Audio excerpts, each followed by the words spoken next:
नमस्ते. गर्भिणी याची मासानुमासिक जी परिचर्या आहे ती चरक, सुश्रुत आणि वाग्भट यांनी कशी सांगितली होती ते मी तुम्हाला सांगणार आहे. आता प्रेग्नन्सीमध्ये आपण डायटिशियनकडून आहार लिहून घेतो, तर मी पण माझ्या प्रेग्नन्सीमध्ये डायटिशियनकडून आहार कसा घ्यावा, कोणता घ्यावा हे विचारून घेतलं होतं. तर सकाळी 7ला दूध किंवा चहा, त्याच्यानंतर ब्रेकफास्ट, त्यानंतर 11 वाजता 2 खजूर, त्याच्यानंतर दुपारचं जेवण, 4 वाजता पाण्यात भिजवलेले बदाम 2 किंवा 3 असे, आणि एक 4-5ला पण चहा किंवा दूध घेऊ शकता, आणि नंतर रात्रीचं जेवण. आणि आहारामध्ये आपण सर्व भाज्या, सर्व फळं, म्हणजे पोळी, भाजी, वरण, भात हे सगळं आवश्यक आहे. म्हणजे गर्भिणीला कार्बोहायड्रेट, प्रोटीन्स, फॅट्स आणि विटॅमिन्स, मिनरल्स हे बॅलन्स डाएट पूर्ण मिळाला पाहिजे. म्हणून मी दुधामध्ये केशर, तूप, म्हणजे दुधात केशर, तूप घालून पित होते.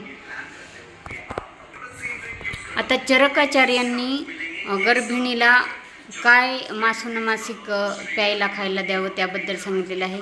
तर पहिल्या महिन्यामध्ये चरकांनी फक्त दूध, कसलेही संस्कार न केलेलं फक्त दूध प्यायला सांगितलं आहे. त्यानंतर दुसऱ्या महिन्यामध्ये चरकाचार्यांनी दूध आणि प्लस मधुर द्रव्यांनी सिद्ध केलेलं तूप किंवा मधुर द्रव्यांनी सिद्ध केलेलं दूध असं प्यायला सांगितलं आहे. तिसऱ्या महिन्यामध्ये दूध, तूप आणि त्यासोबत मध, ह्या तिन्ही गोष्टी म्हणजे दूध, तूप, मध असं घ्यायला सांगितलेलं आहे. चौथ्या महिन्यामध्ये थोडंसं वेगळं आहे की दुधासोबत लोणी घ्यायला सांगितलं आहे, आणि त्याची मात्रा काय आहे तर 1 कर्ष म्हणजे 1 तोळा 10 ग्रॅम असं त्याचा अर्थ असतो. तर दुधासोबत लोणी घ्यायला सांगितले चौथ्या महिन्यामध्ये चरकांनी. तर गर्भिणींना चौथ्या महिन्यात दुधासोबत लोणी घ्यायला हरकत नाही. 5व्या महिन्यामध्ये या गरोदर मातांनी दुधासोबत मधुर औषधींनी सिद्ध केलेलं तूप घ्यायचं आहे. ओके.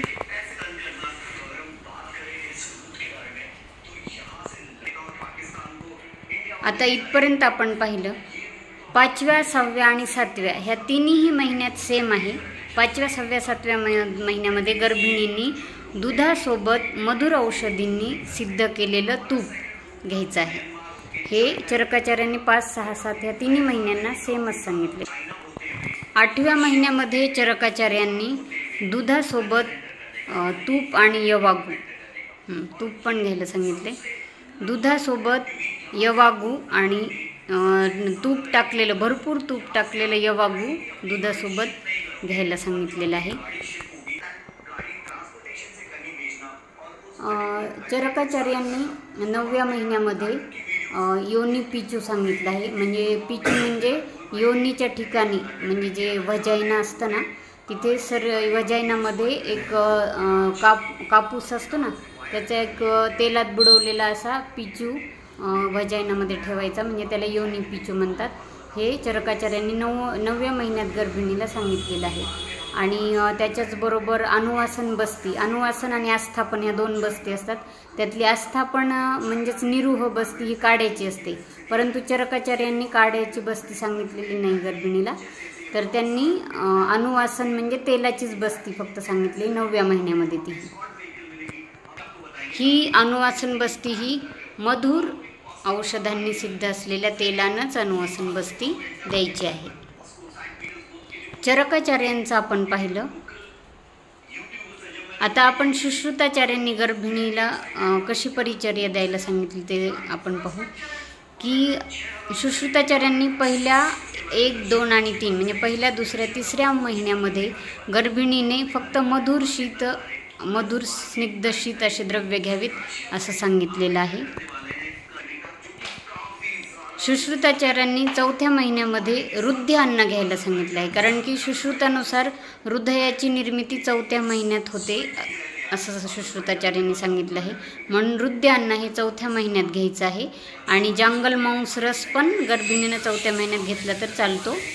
त्याचबरोबर दूध आणि तूप 4थ्या महिन्यामध्ये त्यांनी दुधासोबत तूप घ्यायला सांगितलं आहे, जांगल मांस रस घ्यायला सांगितलं आहे आणि रुद्ध अन्न पण घ्यायला दुधासोबत लोणी घ्यायला पण सांगितले सुश्रुताचार्यांनी. आणि 5व्या महिन्यामध्ये सुश्रुताचार्यांनी फक्त दूध आणि तूप घ्यायला सांगितलेलं आहे, दूध आणि तूप घ्यायला सांगितलं आहे.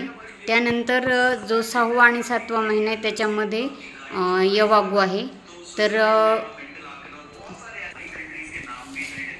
6व्या महिन्यामध्ये गोक्षूर सिद्ध घृत किंवा यवागू आणि 7व्या महिन्यामध्ये पृथक्पर्णी द्रव्याने.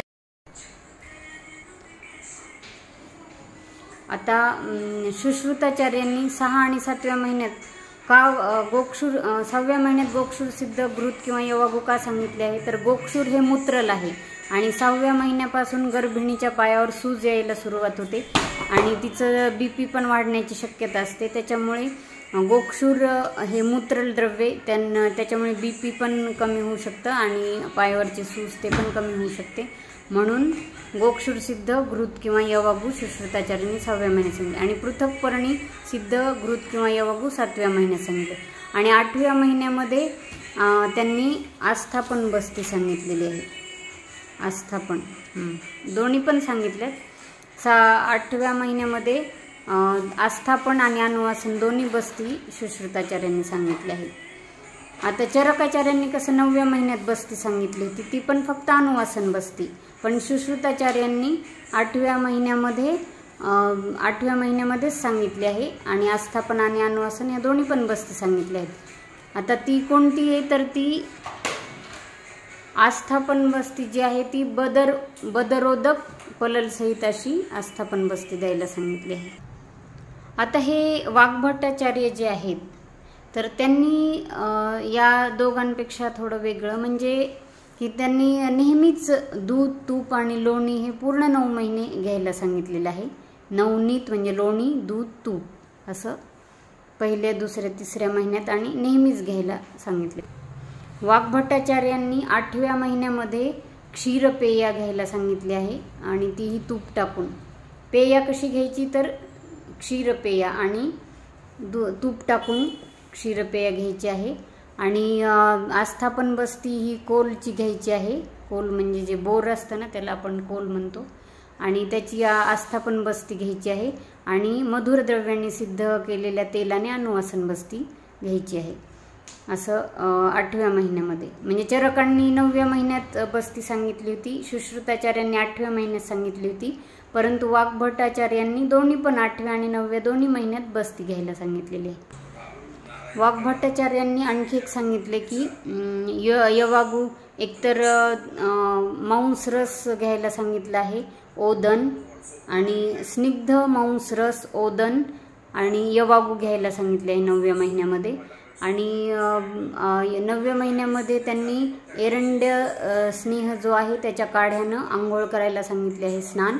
आणि योनी पिचू पण ठेवायला सांगितलं. योनी पिचू मी तुम्हाला सांगितलं वजायनामध्ये जे आपण कॉटनला तेलात बुडवून त्याला पिचू म्हणतात आणि तो वजायनामध्ये ठेवायचा असतो, त्याला योनी पिचू म्हणतात. आणि अनुवासन बस्ती पण घ्यायला सांगितली आहे 9व्या महिन्यामध्ये. ओके. गर्भिणी एक तर गरोदरपणा म्हणजे आपण जेव्हा प्रेग्नंट राहतो ती एक खूप आनंददायी गोष्ट असते, खूप आनंद देणारी घटना असते एका स्त्रीसाठी. तर तिनं 9 महिने बाळाला जर चांगला आहार दिला, तिची मानसिक अवस्था तिनं चांगली ठेवली, चांगला आहार विहार, याच्यामुळे बाळ खूप चांगलं डेव्हलप होऊ शकतं, त्याची ग्रोथ आणि डेव्हलपमेंट दोन्ही पण खूप चांगलं होऊ शकतं. गर्भिणी एक तर गरोदरपणा म्हणजे आपण जेव्हा प्रेग्नंट राहतो ती एक खूप आनंददायी गोष्ट असते, खूप आनंद देणारी घटना असते एका स्त्रीसाठी.